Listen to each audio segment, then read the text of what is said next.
చెప్పి నిర్మాణము మూడు టైం చేస్తే ఈ రూపం వచ్చేసింది. అంటే మన సంఘంలో అందరూ ఎంతో ప్రేమతో వారికి కలిగిన దానితో నిర్మాణం కొంచెము జమ చేసుకుంటాం. ఈ రూపాన్ని తీసుకురావడం జరిగింది. మన శక్తి ఒకసారి వచ్చినప్పుడు చింతగా ఈ 4 కాడికి ఇంకా 20 ఫీట్లే ఉండే భయంకరమైన సింహాలు ఉండే. తర్వాత ఆ రోజు వెళ్ళిపోయారంటే మళ్ళీ ఈ రోజు వస్తుంది. చాలా కాలం పట్టేసింది. మేము ఒకసారి నేను వరంగల్ పోతున్నాను, తెలీదు ట్రైన్లో వెళ్తాను. అంటే డబ్బులు ఒక కూర్చున్నా ఇంట్లో చూపినా చూసేది తీసుకునేదంతా మనం అందరం ఒకసారి కలిసి ధర్మారంలో లేకపోతేలో రామూల ఏరియాలో కలిసి ప్రార్థన చేసిన దినాలు ఉన్నాయి. అయితే ఆ రీతిగా ఈరోజు కూడా చూస్తారు మంచి అనుభవం. దేవుడితో తనకున్నటువంటి అనుభవాన్ని చెప్పడము చాలా సంతోషకరంగా ఉంది.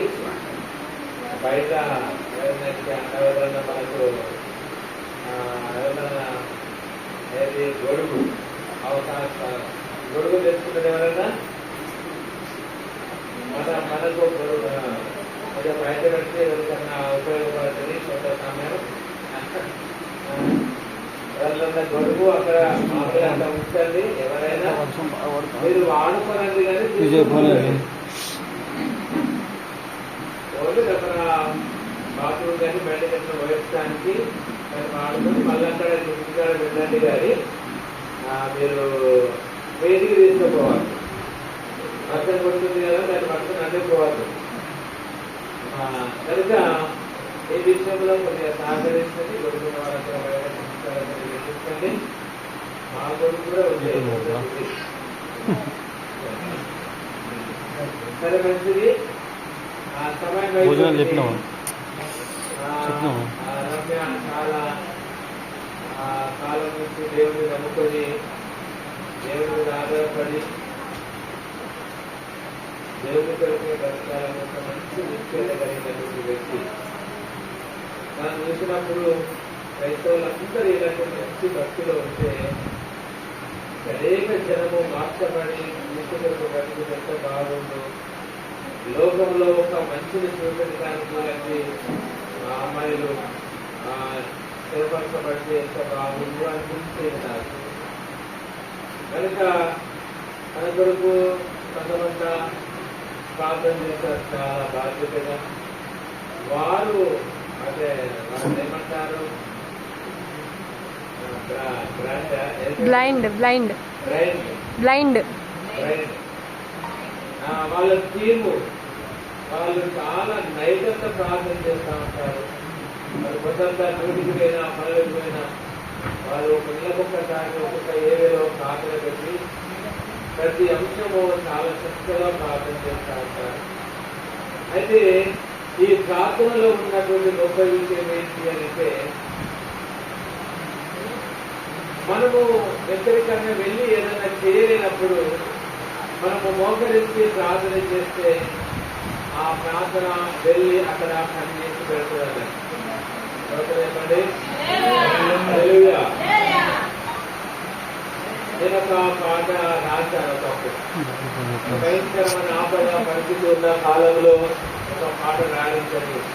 అంటే ఓ దేవా నీ ప్రేమను నేనెన్నడూ మరవలేదు అనేటువంటి ఒక పాట రాయించండి. దాని ద్వారా నాకు తెలియబడిన విషయం ఏంటంటే, మనకు వెళ్ళేటువంటి చోటికి దేవుడు దూతలను పంపి అక్కడ అన్ని విషయాలు చక్కపరిచి మనకు సమస్య లేకుండా చూస్తారు. కనుక ప్రార్థన చేసిన వారుగా ప్రతి వారు ఉండాలని నేను ఈ సభలో జ్ఞాపకం చేస్తాను. మొదటి విషయం, ఎప్పుడు ఏదైనా కూడా ప్రార్థన చేయాలి. ఇప్పుడు మనం చదువుకున్న 41వ కీర్తనలో మొదటి వచనంలో 2వ వచనంలో ఏమన్నా బాధ ఏమైనా చూడండి ఒకసారి. ఏమన్నది? వీరులను కటాక్షించువాడు తండ్రుడు, ఆపద కాలమందు యెహోవా వారిని తప్పించున్నాను. అంటే ఇక్కడ ఉన్నటువంటి మాట ఏంటంటే ఆపద కాలంలో మనము ఆపదల నుండి తప్పించబడాలంటే బీదల కొరకు మంచి బాధ్యత కలిగి ఉంటారు. బీదలు ఎంతో మంది బీదలుగా ఉన్నారు. వస్త్రాలు లేవు, నివాసాలు లేవు, ఆహారం లేదు, దిక్కులేని పరిస్థితుల్లో ఉన్నారు. అన్ని ఉన్న ఆలోచన చేసి నడిపించే వారు లేని దిక్కులేని పరిస్థితి. అన్ని రకాల ఆత్మపాస్తులున్న దేవుడు లేని పేదరికం. అంటే అన్ని ఉన్నా ఏది లేకపోతే ఉన్నా. అంటే మనకి సమస్యను సృష్టించినటువంటి దేవుడు లేకపోతే జీవితానికి తృప్తి లేని బ్రతుకు. దేవుడు ఈ లోకాన్ని సృష్టించిన తర్వాత మొదటిగా అంటే లోకములో ఈ భూగాకాశాలను సృష్టించి ఈ భూమిలో మనకంటే ముందు ఈ సూర్యచంద్రులను, ఈ సముద్రములను, నీటిని, భూమిని, చెట్లను, సముద్రంలో సమస్యలు సృష్టించిన తరువాత ఆ రోజున మన దేవుడు నరులను చేశాడన్నారు. నరులను చేసి ఆ నరుల కూడా సర్టిఫికెట్ ఇచ్చాడు. నరులకు ఇచ్చిన సర్టిఫికెట్ ఏంటంటే ఒక భార్య భర్తలు అనగా ఒక కుటుంబము. ఈ కుటుంబము ఈ భూమి మీద జీవించే కుటుంబం.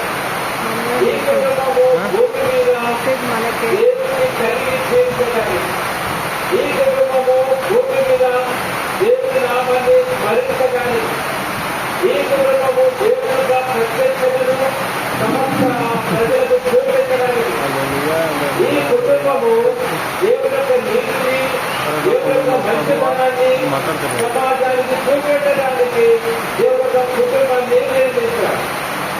ఆ కుటుంబానికి తండ్రి ఎవరు అంటే దేవుడే.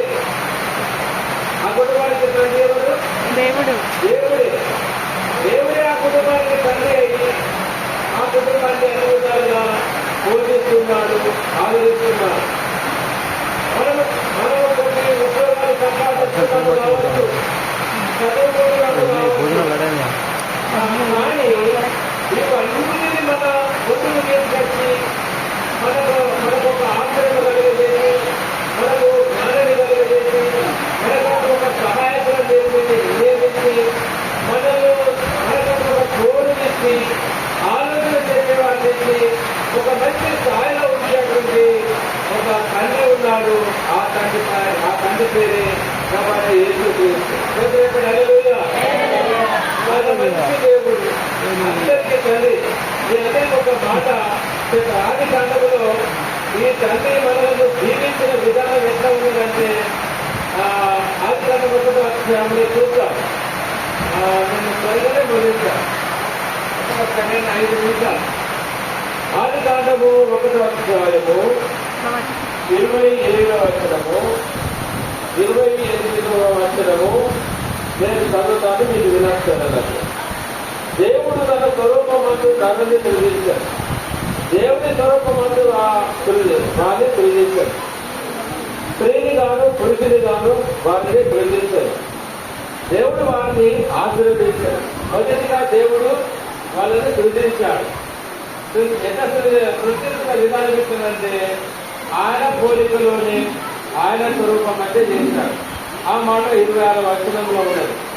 26వ వచనం, దేవుడు మన స్వరూపమందును మన పోలిక చొప్పున నరులను చేద్దాము అంటే దేవుని స్వరూపంలో, దేవుని పోలికలో నరులను దేవుడు చేశాడు. చేసి వాటిని స్త్రీని కానీ పురుషుని కానీ తయారు చేశాడు. తయారు చేసి వారిని జీవించాడు. ఆ జీవించిన విధానం ఎట్లంటే 20వ వచనంలో మీరు ఫలించాలి. మీరేం చేయాలంటే ఫలించాలి. ఈ కుటుంబము ఫలించాలి.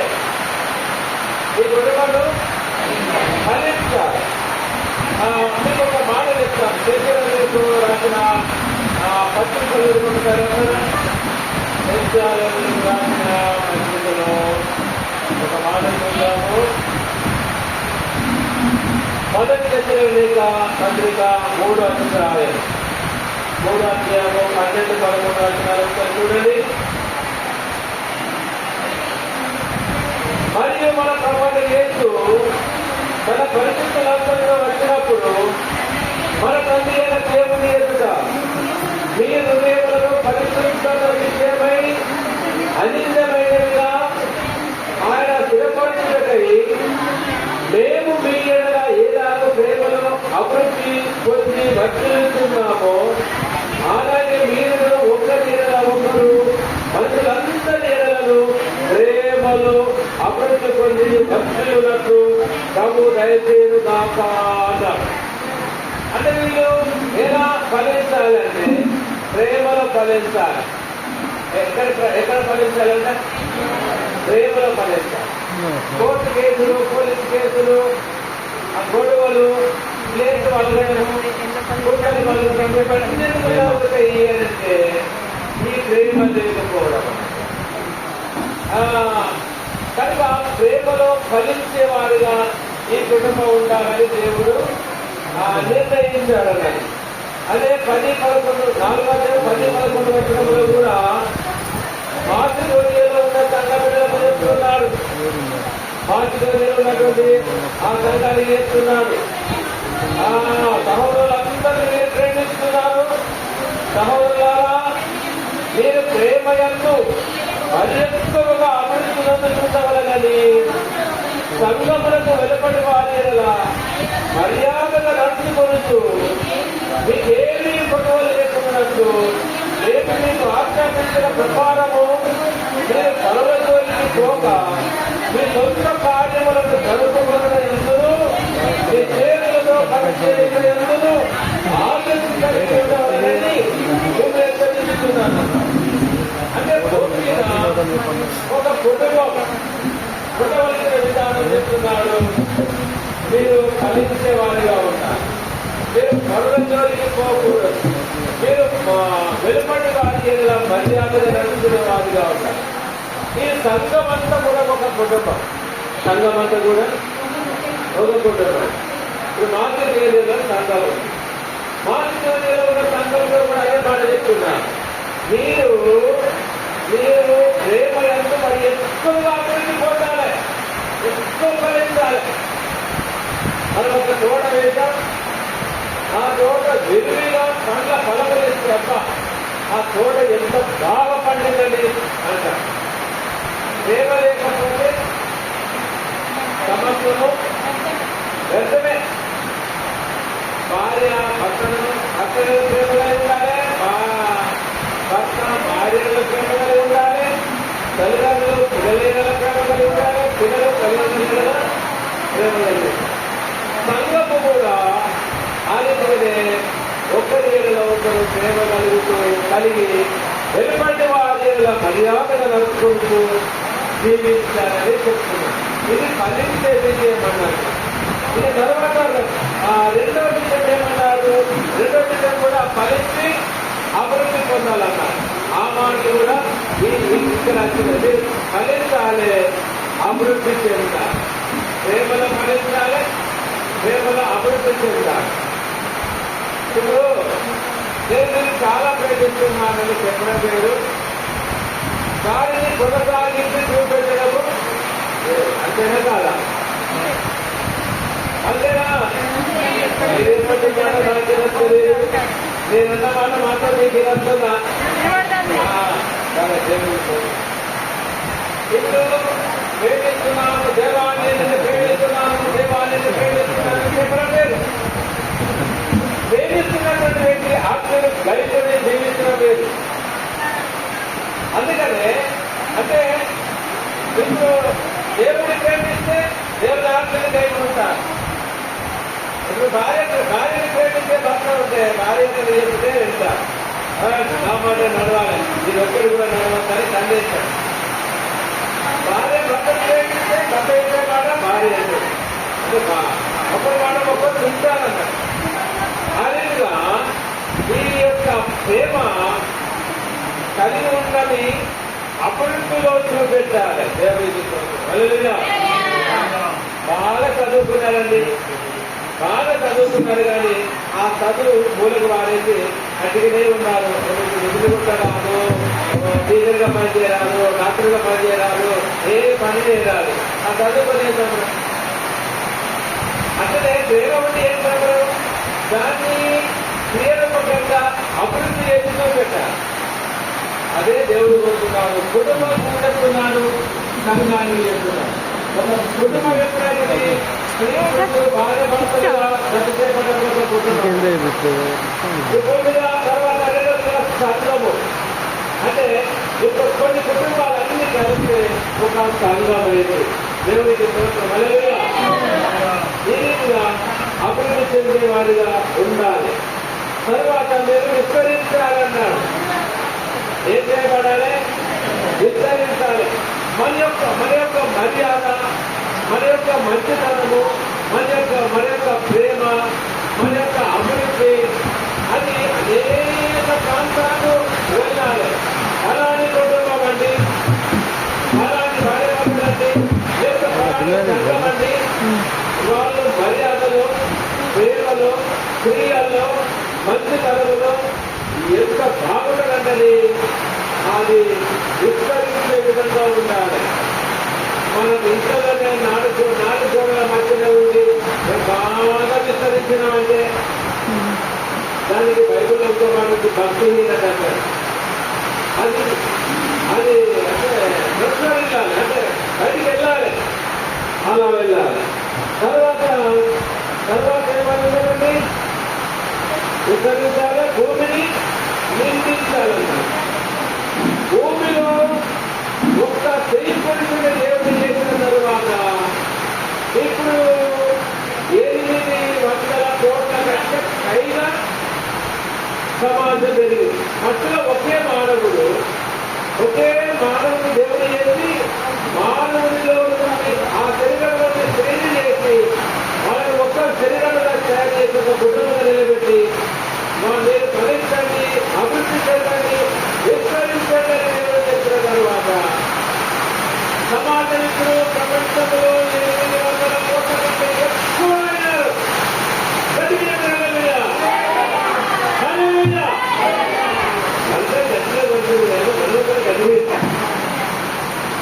అంటే మీ మాట ఇష్టంగా నాకు ప్రతిపాదించారు.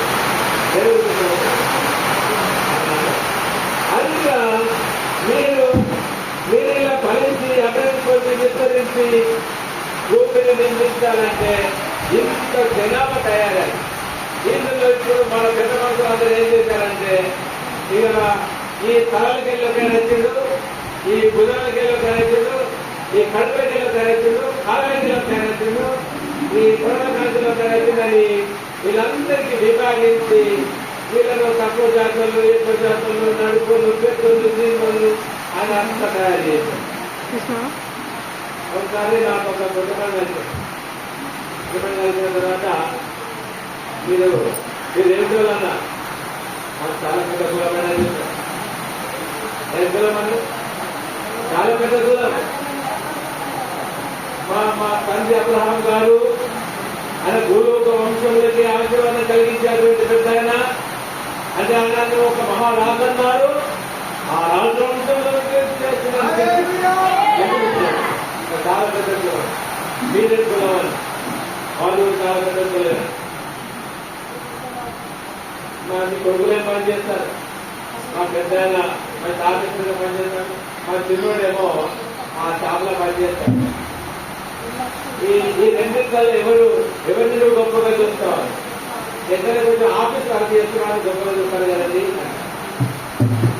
ఎవరిని గొప్పగా చూస్తారంట? ఆఫీస్ వర్క్ చేస్తున్నారు గొప్పగా చూస్తున్నారు. షాప్ లో అతను కూడా చిన్న ఉద్యోగం, కానీ అతను చిన్న చేస్తున్నారు. ఈ ప్రపంచంలో మనుషుల మధ్య కూడా ఈ కుల వెలివేత, ఈ చిన్న చూపు పెద్ద చూపులుగా తయారై చాలా ప్రాబ్లమ్స్ అయ్యాయి. కనుక మానవులందరూ కూడా దేవుని స్వరూపంలో దేవుని పోలికలు చేయబడినటువంటి వారే. దేవుడు మీకు చెప్పినది ఏమిటంటే మీరు ప్రేమ గలవారై ఉంటారు, ఆ ప్రేమలో అభివృద్ధి చెందాలి. విస్తరించాలి, మీ విశ్వాసం విస్తరించాలి. మీరు ఆస్తి పరం కార్లో తెమ్మన్నామా క్యాంపింగ్ దగ్గరికి ఆరోగ్యపరంగా అభివృద్ధి చెందాలి. కార్లో తెమ్మన్నామా అన్ని విషయాల్లో మీరు ఉత్సుకతవాడిగా ఉండాలి. మీ ప్రేమ అనేది మీ ఫలించే అభివృద్ధి అనేది వీరిగా ఆగిపోకూడదు. వర్షం పడుతుంది ఆటోలో రావడానికి తడుస్తాయి. ట్రాలీ అయితే ఉంది పెద్ద బొందలు మన జీవితంలో ఒకసారి దేవుని వాక్యం వర్షం పడుతుంది. ఒక మాట చూద్దాం. సామెతల గ్రంథం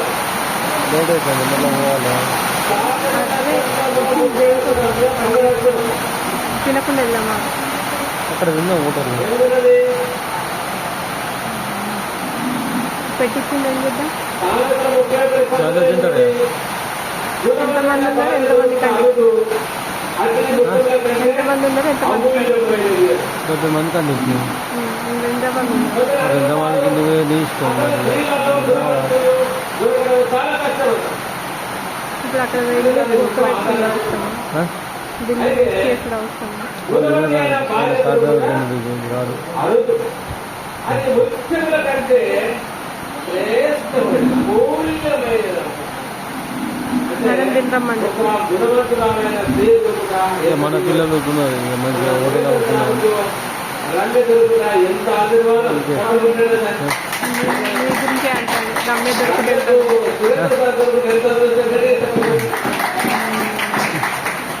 భర్త గురించి మంచి సాక్ష్యం ఇస్తాం. మరి భార్య గురించి నాకు సాక్ష్యం కనుక సమయం చేయలేదు. ఎందుకంటే మననే సమయం దాన్ని వేయబోతుందని మనం చేసుకున్నాం కనుక మనమే 4 మాటలు చెప్తాం కనుక ఇక్కడ మరి ఒక స్త్రీ గుణవంతురాలుగా దొరకాలి, కానీ పురుషుడు కూడా గుణవంతుడుగా దొరకాలి. నేను ఇంకొక మాట చెప్తాను. సామెతల గ్రంథము 19వ అధ్యాయం 14వ వచనం ఒకసారి చూద్దాం. గృహములో విత్తములు శీతలించిన దోషం ఏమో నీ సుబుద్ధి గల భార్య యెహోవా యొక్క అట్లా 50 మెంబర్స్కే అనిపించాను. దీర్ఘకాలపు భార్య అనిపించింది. మంచి సుబుద్ధి గల భార్య అనిపించింది. ఆ భార్య ఎవరిచ్చారు అంటే 2-3 వేలు బొక్క యెహోవా యొక్క అక్కడ దానం అంట. ఎవరి దానం చేశారు? దేవుడు దానముగా ఇచ్చాడు. ఆ దానమును చాలా జాగ్రత్తగా గట్టిగా కాపాడుకోవాలి, చూసుకోవాలి.